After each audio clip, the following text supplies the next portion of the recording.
Oi, tudo bem? Hoje é dia 27 de maio de 2021. As nossas atividades hoje vão ser no Aprender Sempre. No volume 1, em língua portuguesa, a aula 8, as páginas 60 e 61.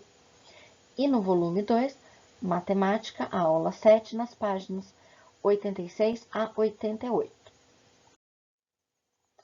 Na aula 8 de língua portuguesa, nós vamos fazer esse quadro comparando as duas versões. Quais versões? Aquela primeira da Branca de Neve, que tem o narrador onisciente, lembra? Das aulas 3 e 4, e essa versão do Espelho Mágico que a gente viu nas aulas passadas. Como que vocês vão estar fazendo isso? O que são aspectos? É o que vocês vão estar analisando, vão estar fazendo a comparação nos dois contos. A versão tradicional é aquela primeira com o narrador onisciente, e essa versão é a versão do Espelho Mágico, aquela que os alunos fizeram, lembra? Para ajudar vocês, eu vou começar completando uma parte do quadro, mas vai ter uma parte final que são vocês que vão estar fazendo. Vamos lá? Então, onde acontece a história e quais são os cenários? No tradicional, é em um reino distante, onde a gente tem castelo, floresta, casinha dos anões. Na versão do Espelho Mágico, é a mesma coisa, é o mesmo ambiente, é onde acontece a história, porque é onde o Espelho Mágico está contando que aconteceu a história da Branca de Neve, tudo bem? Vamos lá. Quando aconteceu? Em um dia, né? Então, quando começa a história falando que um dia a rainha, né? Então começa contando a partir de um dia. Já na versão do Espelho Mágico, conta há muito tempo. Porque lembra que o espelho mágico é encontrado pelas crianças no porão e ele vai contar para elas o que aconteceu com ele há muito tempo atrás. Tá? Então tem essa diferença. Na da Branca de Neve, os personagens, quais são? Na versão tradicional, né? São a Branca de Neve, os sete anões, a madrasta, o príncipe, o espelho, o rei, a rainha e o guarda. Na do Espelho Mágico são os mesmos, só que tem um caçador, tá? A situação problema na versão tradicional, a Branca de Neve ser perseguida pela sua beleza, porque é o que acontece, né?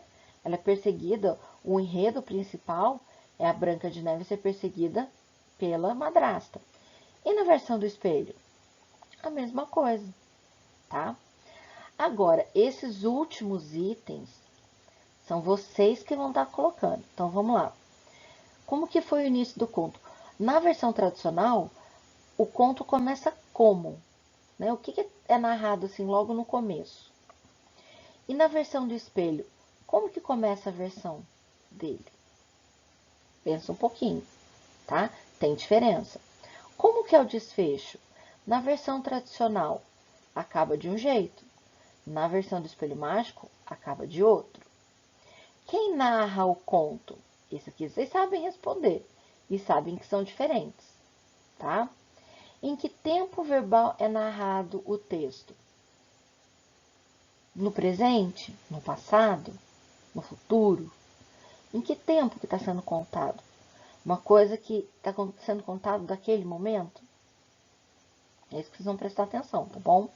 Depois eu vou querer uma foto lá no Padlet desse quadro de vocês. Matemática. Antes da gente fazer atividade de matemática, se vocês tiverem um pouquinho de dificuldade, lembra dessa atividade que a gente fez lá no Aprender Sempre no volume 1, no dia 13 de maio, tá? Tem algumas perguntinhas que tem lá, algumas explicações que eu dei para vocês, que vai super ajudar vocês a lembrarem, tá bom? Qualquer coisa, assiste a aula daquele dia. Vamos para a atividade de hoje? Então, no Aprender Sempre, volume 2.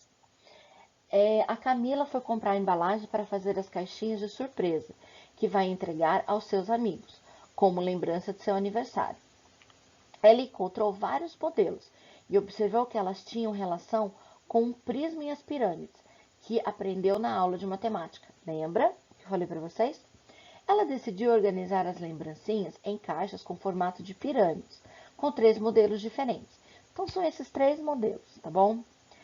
Bom, analisando as pirâmides, o que você observa em relação às faces laterais? Aqui eu já coloquei as respostas para vocês, que é o quê? Todas são faces triangulares, tá? Para lembrar, depois de montar a caixa, Camila começou a contar o número de face, vértice e areste de cada uma das pirâmides. Você lembra do que são faces, arestas e vértices de sólidos?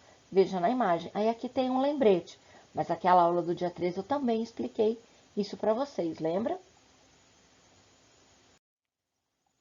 Aqui, o que vocês vão ter que fazer? Vocês têm esta imagem, tá? E vocês vão preencher esse quadro, tá bom? Lembra das explicações que eu dei de cada um desses daqui, tá? Aí vocês vão ter essas 3 perguntas para responder. Na primeira tá assim: ao comparar a quantidade de lados da base da pirâmide com a quantidade de faces, lado, faces, o que vocês percebem? Lembra que a gente fez a análise desse quadro? Vocês, na outra atividade, essa mesma análise que vocês vão fazer para responder essas 3 perguntas. Tudo bem? Vocês vão ver, então, o que está sendo perguntado e vão comparar os valores, as quantidades de cada um, tá bom? Esse depois vocês tiram uma foto também desta página e manda para mim, tá bom? Aqui depois vocês têm essa forma, tá? O que a gente vai ter que fazer? Agora que você identificou as regularidades, lembra que a regularidade, aquilo que as coisas têm de igual, né?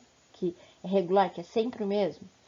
Entre o número de lados do polígono da base, do número de face, aresta e vértice de uma pirâmide. Observe a caixa que Camila construiu para sua irmã Estela e determine o número de face, vértices, arestas e pirâmides. Então, assim, você pode usar, você pode contar ou você pode, sabendo alguns valores, achar o que você precisa aqui de cada um, tá bom? Aqui embaixo tem um lembrete do que é para vocês estarem publicando lá no Padlet hoje, tudo bem? Então é isso, pessoal. Boa aula para vocês. Nos encontramos depois no Centro de Mídias às 16h40.